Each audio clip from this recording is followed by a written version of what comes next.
Alrighty, the Syncros transmission is back and rebuilt better than ever, hopefully, fingers crossed. Mike rebuilt this thing in just about a week and I re-rented the car I rented last time, drove down to LA, picked it up. He gave me a bunch of advice, he gave me some new oil for it and everything, and what we thought was broken. There was a broken main shaft in the transmission. Mike made a bad batch of main shafts a couple years ago and I got one of them and it snapped and of course had to be rebuilt, so he completely covered it. So this thing is primed and ready and will hopefully last a good amount of time this time, more than 12,000 miles, 15,000 miles from the last rebuild. But before this thing goes in, we have some new parts for the Syncro. Of course, taking the transmission out is a pain, so I'm gonna do all the service stuff that I can while it is out. That includes a new clutch. The clutch in here is supposedly relatively new, but it is old, and while I'm in here, these clutches are like 150 bucks. I might as well replace it anyways with something brand new, with brand new bearings, just so that everything is 100% and will last as long as possible. As you can see, here's our new friction plate, the friction disc. This is the actual part that transfers the power, and I got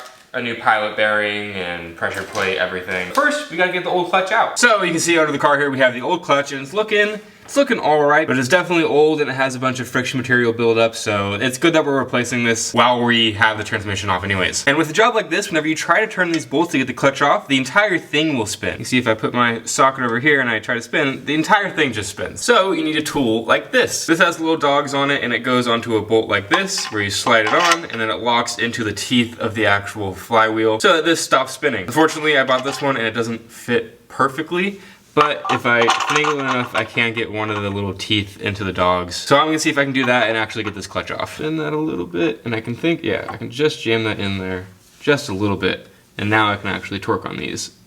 Boom. And it's starting to come loose. Great. So I'll slowly do this in a cross pattern. And that's especially important on something like this that has a lot of pressure, because you don't wanna do just one side and then this side lifts up. You wanna do this side and that side so they both lift up at the same time. So I'm gonna break all these loose with, oh, yeah, see, that's not perfect over here.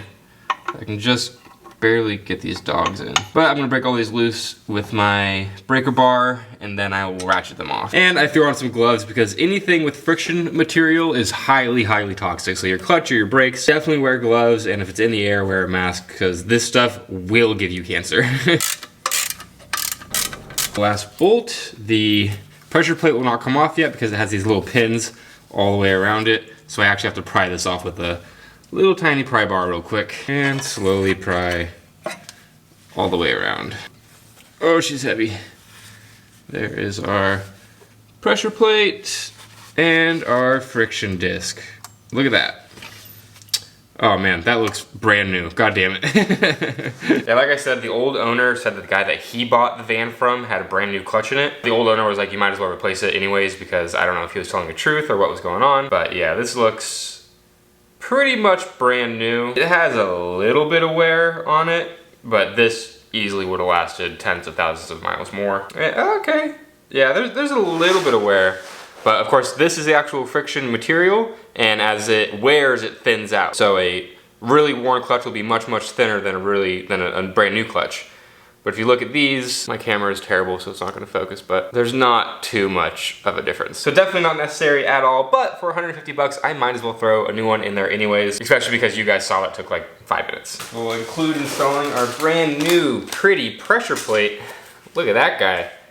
You saw the old one was all brown and covered in friction material. This looks much, much better. The shiny metal surface is what the friction material of the clutch presses up against, and that's what transfers all your torque and power from the engine to the transmission. But there's a light coating of oil all the way around this so it doesn't rust while it's in shipping or storage. So we gotta remove that real quick. Take some brake clean, or in this case, it's actually chain cleaner, and spray off the mating surface. Wipe it down with a nice shop rag, aka lint-free paper towel. Get her nice and clean like we're making a pizza. Okay, but before I put the clutch in, there is a little tiny bearing called the pilot bearing that I'm going to replace real quick. This is the input shaft to the transmission, and this goes into the engine, and this pilot bearing supports the very end of the shaft. This is actually the shaft. Whenever this shaft turns, that's what turns your wheels, and this goes into the engine essentially, or into the clutch technically. And your pilot bearing just goes right there. So we're gonna replace that real quick. Using this little slide puller hammer set from Harbor Freight, it's 30 bucks and should rip the old pilot bearing out because this is just a press fit. Thank you, Baldwin Life, for the video that recommends this product. So there's a bunch of little attachments, but this is the one that Baldwin Life uses. Just this little tiny guy like that. Actually, you have the little pilot bearing that's in the actual flywheel right now, and this little puller will go through it, and then it expands, so then you can then pull on it and, you know, yank it out. Then you have this little 2-pound slide hammer. So this puller bit will thread onto the end of this guy, and we'll put this into the pilot bearing, expand it a little bit, and then we'll, you know, bang it out. Hopefully you get it by now. So let's see if that actually transfers to it working. Alrighty, our pilot bearing is in the center here. Let's see if we can actually do this. Looks like we're locked on, and nope, gotta turn it a little bit more. Well, we definitely gotta get it out now because I broke it. Where's the inside of the pilot bearing? Not sure why it's not coming out. I do not understand. This thing does not want to come out. Alrighty, after having some trouble with the smaller puller, I switched to this big ol' honkin' boy right here, this different end, and I think it's starting to come out, but we'll see. There you go. Woo! I was worried there for a second. Look at that. You can very clearly see how the little fingers, the little paws go up and over the bearing and then pull it out like that, you know. But the smaller little puller was not doing it for me. It wasn't working. You can also see these two bearings are different. Here is the old one and here is the new one. This one is much bigger than this one, and that's because this is the wrong bearing. I would never be handling and holding this and doing the demonstrations with a proper bearing because they're kind of fragile. This is the bearing that normally goes in the Vanagons, and this is the one that goes on the Subaru swap Vanagons. And I have an extra one of these. Get this guy out, and I'm gonna be very careful with it, because like I said, they are kind of fragile. And there we go. Now, that is the right bearing. Not only the right bearing, but these are exactly the same bearing. Cool. Made in the USA, baby. All right, I'm gonna be very careful with this, and then we are going to install this. And to install this bad boy, I'm gonna find a socket that essentially fits it perfectly, and then I'll hit the socket, which will hit this into the hole. This socket's just a tiny bit smaller than the pilot bearing, and I actually want it to be just a tiny bit bigger than the pilot bearing, so I hit it in perfectly flush. And that looks perfect. All right, now we're gonna see if I can't mess this up. Alrighty, so I'm gonna line this up with the chamfer going in and the writing facing out. I'm gonna line it up as perfectly as I can. And I'm gonna come in with my socket and hammer and get her the rest of the way in. And that looks about perfect.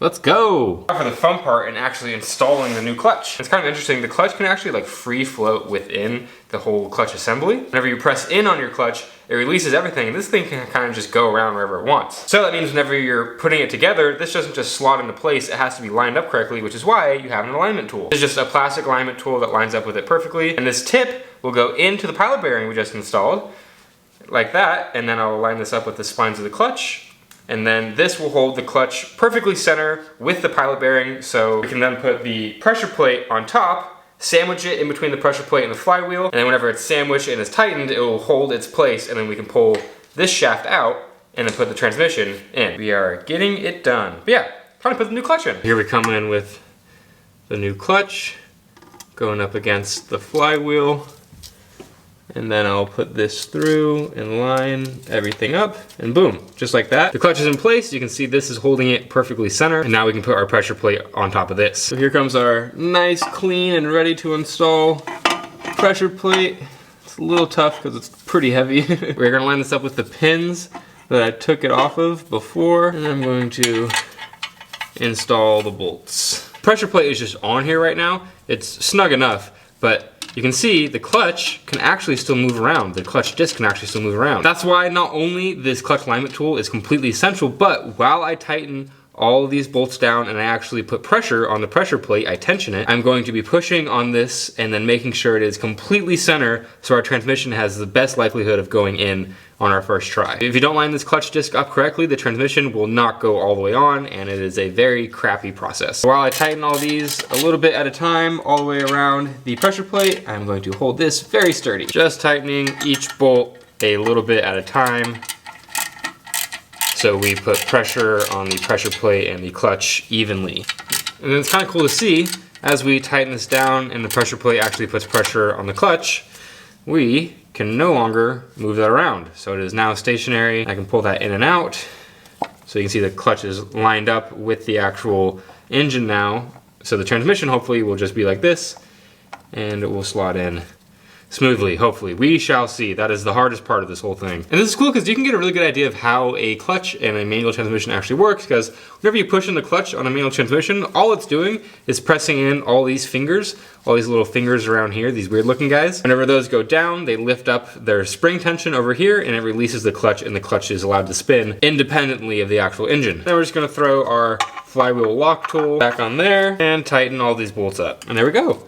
Our new clutch is officially installed. That's pretty cool. Just like that, we've installed a brand new clutch on the Vanagon that will hopefully last for a long time, because I probably will be beating the crap out of the clutch. Even though this thing was probably fine and would last many, many more years, we got a new one. Best practices, you know? We're doing the best practices. I'm trying to do this build right, all right? Just a boy, some tools in the garage. Oh, trying to build a cool van, man. All right, guys, next video, we're putting the transmission in, taking it on a test drive, and we will be happy-go-lucky from there, right? That's how it goes. Ah. Bye-bye. Yeah. Oh. Oh. Oh my God, that's gross.